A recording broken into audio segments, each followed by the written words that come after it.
రోజుల కోర్సు పూర్తి చేస్తే చాలు 100% ప్లేస్మెంట్ సపోర్ట్ తో సాఫ్ట్వేర్ జాబ్ మీ సొంతం. వెంటనే కోడ్ జ్ఞాన్ డెస్టినేషన్ ని సంప్రదించండి. Welcome to Suman TV. నేను మీ సుమన్ టీవీ. నాకు ఫన్ బకెట్ భార్గవ్ ఈ పేరు గత కొద్ది ఇయర్స్ నుంచి ఒక మైనర్ బాలికకి సంబంధించినటువంటి విషయంలో కనుక మనం చూస్తే జైలుకి వెళ్ళటం, దాని తర్వాత మళ్ళీ 20 ఏళ్ళు కఠిన కారాగార శిక్షకు సంబంధించినటువంటి అప్డేట్స్ అయితే రావటం జరిగింది. అయితే గతంలో జరిగింది ఏంటి అండ్ ఇప్పటికీ 20 ఏళ్ళు జైలు శిక్ష పడింది అని అంటే ఈ కేసుకు సంబంధించినటువంటి పూర్తి వివరాలు ఏంటి అనేది ఈరోజు మనతో పాటు అడ్వకేట్ పృథ్వీరాజ్ గారు ఉన్నారు. అది వారి మాటలను తెలుసుకుందాం. నమస్కారం సార్. నమస్తే నాగరాజ్ సార్. ఈ ఫన్ బకెట్ భార్గవ్ విషయంలో అసలు జరిగింది ఏంటంటే కేసు పూర్తిగా ఏంటి? మైనర్ బాలిక విషయంలో జరిగినటువంటి రేప్ చేశారు, అందుకే అతను శిక్ష అనుభవిస్తున్నాడు అనేటువంటి విషయం తెలుసా? పూర్తి వివరాలు ఏంటి సార్? బకెట్ భార్గవ్ అతను ఒక విజయనగరం ఏరియా నుంచి వచ్చినటువంటి ఒక వ్యక్తి, ఒక పల్టూరు నుంచి వచ్చినటువంటి ఒక వ్యక్తి.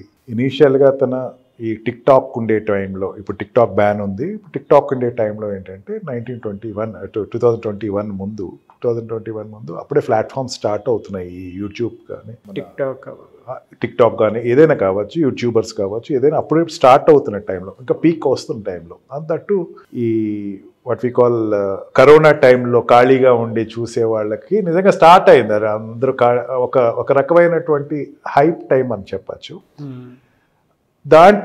ఆ టైంలో వచ్చిన వాళ్ళు చాలామంది యూట్యూబర్స్ కావచ్చు, టిక్ టాక్ వాళ్ళు కావచ్చు, సెటిల్ అయిపోయిన వాళ్ళు ఉన్నారు. I'm not commenting anything about them. I'm talking something, అది అడ్వాంటేజ్ తీసుకుని దానిని వశీకరణం చేసుకుందాం అనుకునేటువంటి ఈ భార్గవ్ లాంటి వాళ్ళ గురించి చెప్తున్నాను నేను. ఈ భార్గవ్ ఏంటంటే ఇనీషియల్లో హీ మైట్ బి బాగానే, తనకి ఒక బకెట్ భార్గవ్ అంటే ఒక ఫన్ మోడ్లో ఉండేటువంటి వీడియోస్ చేశాడు. అతను కామన్ మెన్కి అందేటట్టుగా ఏదో బేరాలు ఆడతా, మార్కెట్లో బేరాలు ఆడతా, వాటి ఫేస్ క్రీమ్స్ అన్నది మీకు 10 రూపాయలకి ఇస్తాను, అరటిపళ్ళకి అన్నది మీకు 10 రూపీస్కి ఇస్తాను, 100 రూపీస్కి అరటిపళ్ళు హాఫ్ డజన్ అని కామెడీ వీడియో కామన్ మెన్కి అందే విధంగా అతను ఎప్పుడైతే తీసుకున్నాడో దాన్ని జనాలు బాగా హర్షించారు.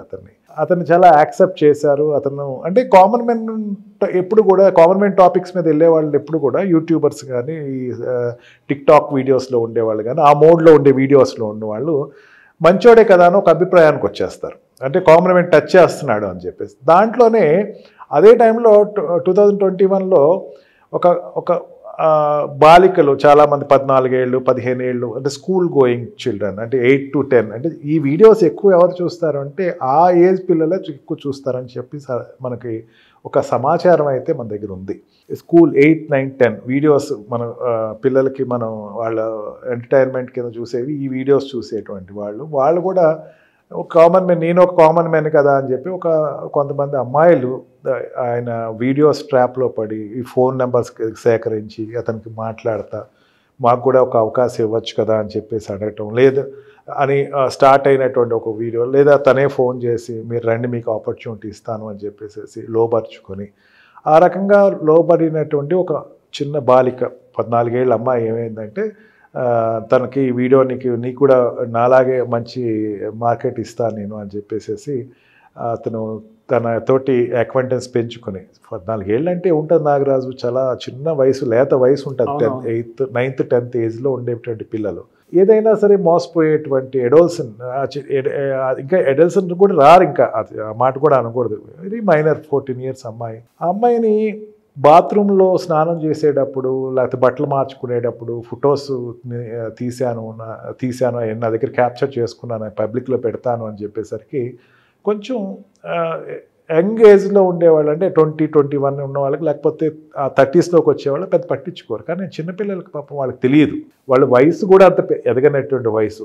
తప్పేమో అది, మనం బయటకు వస్తే మనం ఏమైనా మాన ప్రాణాలకి ఇబ్బంది లేకపోతే ఇది అనుకునేటువంటి ఒక అమ్మాయిని క్యాప్చర్ చేసి ఆ అమ్మాయితోటి నీకు భవిష్యత్తు ఉంటుంది నన్ను నమ్ము అని చెప్పేసి అనేక సార్లు శారీరకంగా అనుభవించి ఆ అమ్మాయిని మోసం చేసినటువంటి వైనంలో 2021లో వాళ్ళ పేరెంట్స్కి ఈ విషయం తెలిసి వాళ్ళకి అప్పట్లో కేసు పెట్టారు. కేసు పెట్టిన తర్వాత పోస్కో కేసులో prevention of sexual offence against women, girls especially, and also 376 rape case అతని మీద లాంచ్ చేయడం జరిగింది. అప్పట్లో 2021 ఐ రిమెంబర్ వెరీ మచ్. ఆ టైంలో ఏంటంటే అతని మీద కేసు పెట్టినప్పుడు చాలా ఒక్కసారి ఈ మీడియాలతో వచ్చే వాళ్ళ మీద చాలా ఒక వీళ్ళు ఈ పని చేస్తున్నారు, వీళ్ళు కూడా పిల్లల్ని మోసం చేస్తున్నారు అని చెప్పి అప్పట్లో సెన్సేషన్ న్యూస్ అయింది. అతను అరెస్ట్ చేశారు, తర్వాత బెయిల్ తెచ్చుకున్నారు. చాలామంది జనాలు ఏంటంటే నేను 2021-22 వరకు చూశాను. ఈవెన్ కరోనా టైంలో టిక్టాక్లో వచ్చిన వాళ్ళ వీడియోస్ కానీ లేకపోతే జనరల్ న్యూసెస్ కానీ దాంట్లో ఏంటంటే ఇంకా అతను వదిలేసినట్టేనా, అతను ఇంకా తప్పించుకున్నాడు అని చెప్పేసి న్యాయ వ్యవస్థ మీద కూడా ఒక అపనమ్మకం జనాలకు ఏర్పడింది. టచ్ వుడ్ చెప్పాలంటే ఆ పేరెంట్స్కి, ఆ బాలికి సంబంధించిన పేరెంట్స్కి కూడా ఒక అపనమ్మకం ఏర్పడింది. బట్ 2021లో కేసుని చాలా సీరియస్గా తీసుకున్న పోలీసులు కానీ జ్యుడిషియరీ వ్యవస్థ కానీ చాలా సీరియస్గా తీసుకుని అతనికి ఎవిడెన్సెస్ అన్నీ పకడ్బందీగా సేకరించి అతను చేసినవన్నీ కూడా టెస్ట్లన్నీ వెరిఫై చేసి ఇతను అకృత్యం చేశాడు అని చెప్పేసి నిరూపించి మ్యాక్సిమం పనిష్మెంట్ నాగరాజు 20 years అనేసరికి it's maximum punishment in POSCO and also in 376 అతనికి ఇచ్చి, అదే కాకుండా బాధితురాలకి 4 లక్షల పరిహారం ఇవ్వాలి అని చెప్పేసి నిర్ణయం తీసుకునేటువంటి కోర్ట్స్కి నిజంగా హ్యాట్స్ ఆఫ్ చెప్పచ్చు. దీనివల్ల ఏమవుతుందంటే సమాజంలో ఒక రకమైనటువంటి 2 అంశాలు బయటకు వస్తాయి. ఒకళ్ళు ఏంటంటే రెగ్యులర్గా మోసపోతున్న వాళ్ళకి, అధోగతి పాలైన వాళ్ళకి కోర్టు వ్యవస్థ, న్యాయ వ్యవస్థ మీద నమ్మకం ఏర్పడటం ఒకటి, పోలీసు వ్యవస్థ మీద ఒక గౌరవం ఏర్పడటం ఒకటి. ఇంకోటి ఏంటంటే ఇటువంటి పనులు చేసే వాళ్ళందరికీ ఓకే మనం చేస్తే మన లైన్ ఇది అనమాట, మన లైన్ దాటి వెళ్ళకూడదు అని చెప్పేసి వాళ్ళకు ఒక థ్రెడ్ లైన్ అనేది స్టార్ట్ అవ్వడం జరుగుతుంది నాగరాజు. ఈ కేసులో మనం పూర్వపురాలు చూసుకునేటట్టయితే కనుక ఈ కేసులో ప్రతి ఆస్పెక్ట్ని పోలీస్ వాళ్ళు, lady officer I forgotten her name, ఆవిడ దీంట్లో చాలా చేజింగ్ చేసింది నాగరాజు. ఆవిడ నిజంగా ఒక తల్లిలాగా లేకపోతే ఒక సిస్టర్ లాగా భావించి ఈ అమ్మాయికి న్యాయం చేయాలని ప్రతి ఎవిడెన్సెస్ని వదలలేదు ఎక్కడ కూడా. స్పర్మ్ అనాలిసిస్ పంపించడం కానీ ఇది అంతా కానీ, అంటే ఒక రకంగా ఈ ఇన్ఫ్లుయెన్స్ అనేది ఎట్లాగ ఇన్ఫ్లుయెన్స్ అవుతున్నారు, ఈ రకంగా వీడియోస్ చేస్తాను, టిక్టాక్ వీడియోస్ చేస్తాను, యూట్యూబ్ వీడియోస్ చేస్తాం, మీరు రండి అని చెప్పేసి చిన్న పిల్లల్ని లేకపోతే కాలేజ్ దగ్గరికి వెళ్ళే వాళ్ళని మెయిన్ ప్రాంక్ వీడియోస్ చేసే వాళ్ళని ఎట్లా ట్రాప్ చేస్తున్నారు అన్నది ఇది స్పష్టంగా మనకి ఒక కోణంలో తెలుస్తూ ఉంటే మనకు అర్థమైపోతుంది. మనకేంటంటే ఇప్పుడు ఏదైనా లైట్గా తీసుకుంటారు నాగరాజు గారు. ప్రాంక్ వీడియోస్ ఎవడో చేస్తాడు అనుకుందాం, అదేంటంటే వచ్చి ప్రాంక్ చేస్తున్నా అని చెప్పేసి వెళ్ళిపోతాడు. వాడెవడో మనల్ని ప్రాంక్ చేయడానికి ఒక లిమిట్ ఉంటుంది కదా దేనికైనా సరే. ఒక వీడియో తీస్తాను అని చెప్పేసి అది ఖచ్చితంగా ఒక నేరం అనే చెప్పచ్చు. మన ప్రైవసీ అనేది ఒకటి ఉంటుంది, ప్రైవసీకి ఒక లిమిట్ ఉంటుంది. ఆ లిమిట్ దాటి వెళ్తే కనుక ఇటువంటి శిక్షలు ఖచ్చితంగా వాళ్ళకి. పోక్సో అంటే ఏం చెప్తుందండి అసలు? పోక్సో అంటే ప్రివెన్షన్ ఆఫ్ సెక్షువల్ అఫెన్సెస్ అండి. చిన్న పిల్లలు అంటే మైనర్ 18 ఏళ్ళ లోపల ఉండేటువంటి ఒక ఆడపిల్లల మీద, అమ్మాయిలే కాదు అబ్బాయిల మీద కూడా ఎవరైనా సరే ఒక 18 ఏళ్ళు దాటిన వాళ్ళు, అంతకన్నా కింద ఏజ్ ఉన్నవాళ్ళు, వాళ్ళు ఏదైనా సరే ఎనీథింగ్ ఎక్స్ట్రీమ్ చెప్పట్లేదు నేను, మానభంగం చేశారో లేకపోతే వాళ్ళని శారీరకంగా వాడుకున్నారో అని చెప్పట్లా. బ్యాడ్ టచ్, కామెంట్ చేయటం, వాళ్ళ పిక్చర్స్ తీసుకుంటాం, లేకపోతే వాళ్ళతోటి వికిలిగా ప్రవర్తించటం, వాళ్ళని ఎక్స్పోర్ట్ చేయటం, లేకపోతే వాళ్ళని అసహ్యంగా చిత్రీకరించడం, ఏది చేసినా సరే పోసుకోలో ఉంది. ఇప్పుడు జనరల్గా ఏముందంటే 354 అనేది ఒక సెక్షన్ ఉంటుంది మనకి ఐపీసీలో. అంటే 354 ఒక లిమిటే ఉంటుంది. అంటే కేవలం ఏంటంటే ఆ అమ్మాయి ఎవరైనా చిత్రాలు తీసినా సరే లేకపోతే ఎవరైనా అసహ్యంగా మాట్లాడినా వాళ్ళు ఫాలో అయినా ఉంటుంది. కానీ పోస్కో ఒక లిమిట్ లేదు. పోస్కో విషయంలో అసలు కంప్లీట్గా ఏం జరిగించారంటే అమ్మాయిని బెదిరించడం అట్లాంటివి ఏమైనా చేశారు? అతను ఏం చేశాడంటే వీడియోస్ తీస్తా అని చెప్పేసి అమ్మాయిని పిలవడం జరిగింది. పిలిచి ఏం చేశాడు, ఆ వీడియో తీస్తున్నారు రండి అనేసరికి అమ్మాయి పాపం చిన్న 14 years అంటే వాళ్ళు మైండ్ ప్రిపరేషన్ ఉండదు కదా. ఏదో ఎవరు చెప్పినా సరే నమ్మేస్తూ ఉంటారు. ఏదో అది ఒక విచిత్రమైన లోకంలోకి వెళ్తున్నాం మనం. నేను కూడా రేపు నుంచి నాకు కూడా లైక్స్ వస్తాయి, నన్ను కూడా చూస్తారనే విషయంతో అతను చెప్పినట్టు చేయటం మొదలుపెట్టింది అమ్మాయి. ఇద్దరు కలిసి కొన్ని వీడియోస్ కూడా వచ్చినట్టే వాళ్ళు ఈవెన్ ఎవిడెన్సెస్లో కూడా అదే చెప్పారు, ఇద్దరు కలిసి వీడియోస్ చేశారని చెప్పారు. వీడియోస్ చేసినటువంటి ఆ అమ్మాయిది ఏంటంటే తర్వాత ఆ అమ్మాయి మీద ఇతనికి వ్యామోహం పెరిగింది. వ్యామోహం పెరిగి ఆ అమ్మాయి ఒక్కతే నేనైతే అనుకోవట్లేదు, నిజంగా టెలింగ్ దట్ ఆ అమ్మాయి ఒక్కతే కదా, ఆ అమ్మాయి ఒక్కటి బయటపడిందని చెప్పచ్చు. ట్రాప్లో చాలా మంది ఉన్నారు, ఈ అమ్మాయి ఒక్కళ్ళే కాదు, ట్రాప్లో ఇంకా ఉన్నారు అని చెప్పేసి ఇన్వెస్టిగేషన్ స్టార్ట్ చేశారు. కానీ అందరూ బయటికి రాలేరు నాగరాజు, నాకు జరిగింది అన్యాయం రాలేరు, కానీ ఇప్పుడు వస్తారు ఖచ్చితంగా. చాలామంది ఏంటంటే ఈ అమ్మాయిని డ్రెస్ చేంజెస్ దగ్గర ఆ ఫొటోస్ తీశాను నేను. నిజంగా తీసాడో లేదో కూడా, తీసిన ఫొటోస్ అయితే పోలీసు వాళ్ళు ఏమి కోర్టుకి సబ్మిట్ చేయలేదు.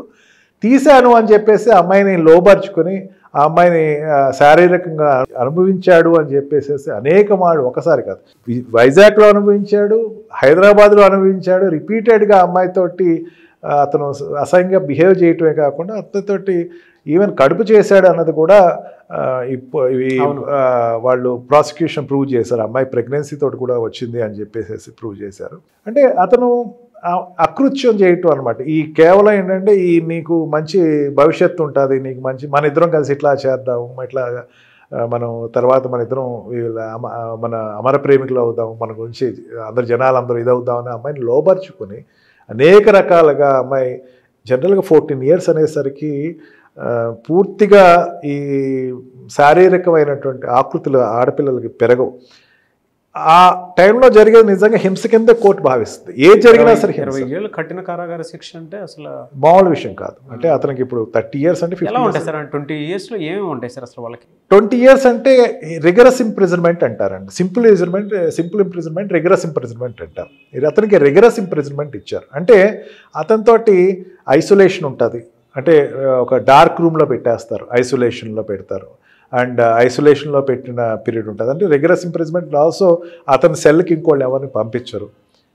అతనిలాగా తీవ్రమైన శిక్ష అనుభవించే వాళ్ళే అక్కడ పంపిస్తారు. 80% అతనికి పెరోల్స్ లాంటివి ఏమి ఇవ్వరు. ఇవన్నీ ఇంకా అతను ఈ బయట ప్రపంచంతో మ్యాక్సిమం కట్ అయిపోయినట్టే. ఇంకొక విషయం ఇక్కడ చెప్పాలి నాగరాజు, 20 సంవత్సరాలు పనిష్మెంట్ ఇచ్చింది కదా కోర్టు. అప్పీల్కి హైకోర్టుకు వస్తారు. హైకోర్టులో 5 సంవత్సరాల వరకు బెయిల్ ఇవ్వరు. బెయిల్ అనేది 5 సంవత్సరాలు అతను మర్చిపోవచ్చు. 5 సంవత్సరాల వరకు బెయిల్ అప్లికేషన్ పెట్టినా రిజెక్ట్ చేస్తారు. ఇది నేను చెప్పిన కదా, సుప్రీంకోర్టు చెప్పినటువంటి గైడ్ లైన్స్. ఈవెన్ మన అంటే 5 years తర్వాత ఏదైనా బయటకు బెయిల్ రావాలన్నా సుప్రీంకోర్టు మళ్ళీ హైకోర్టుకి అప్పీల్కి వస్తారు.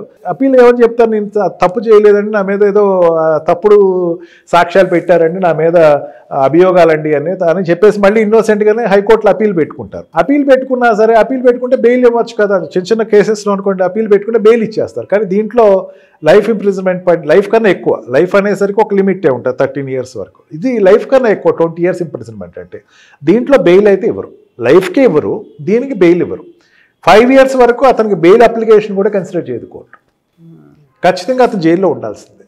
నాగరాజు గారు, రెగ్యులర్ ఇంప్రిజన్మెంట్ అంటే అతనికి పరివర్తన రావాలి, నేను చేసిన తప్పుకి నాకు జరుగుతున్నటువంటి ఈ శిక్ష ఇది అనేది తెలుసుకోవటం కోసం చాలా హార్డ్ వర్క్స్ ఇస్తారు. హార్డ్ వర్క్స్ అంటే ల్యాబరేటరీని క్లీన్ చేయటాలు కానీ, మూత్రశాలన్నింటినీ కూడా వాళ్ళు శుభ్రపరచడం కానీ, లేకపోతే వంటశాలలోకి వెళ్ళటం కానీ, సరిగ్గా పని చేయకపోతే అతనికి అక్కడ ఐసోలేషన్ అనేది చాలా దారుణమైన పనిష్మెంట్. దాంట్లో ఏంటంటే ఒక డార్క్ రూమ్లో ఉంచేస్తారు. అది నిజంగా మానసికంగా ఎంత మనిషిని నిజంగా పరివర్తన వస్తుంది. నిజంగా ఆ డార్క్ రూమ్లో పెట్టేసి ఎవరితో సత్సంబంధాలు ఉండవు, ఏదో టైంలో ఒక ఫుడ్ పంపిస్తారు. అండ్ ఆల్సో ఏదో టైంలో పంపిస్తారా, ఎప్పుడు పంపిస్తారు కూడా అడిగి తెలియదు. ఏదో టైంలో వస్తుంది, ఒక చిన్న టార్చ్ వస్తుంది, అక్కడ ఫుడ్ ఉంటుంది, అది తింటారు. అట్లాగా వీక్స్ టుగెదర్ లోపల పంపించేసి ఉంచుతారు.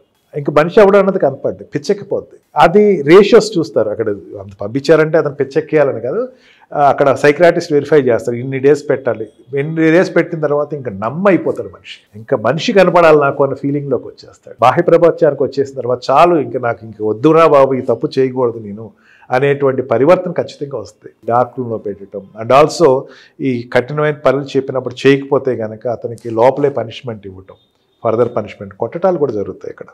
అండ్ గ్యాంగింగ్ ఉంటుంది అక్కడ. దాంట్లో కూడా వాళ్ళతోటి నిజంగా ఆ నరకం ఎవరు అనుభవించకూడదు. ఎందుకంటే 20 years పనిష్మెంట్. ఇది కాదు 1 year కాదు 2 years కాదు. వాళ్ళకి పెరోల్స్ చాలా వరకు ఇవ్వరు.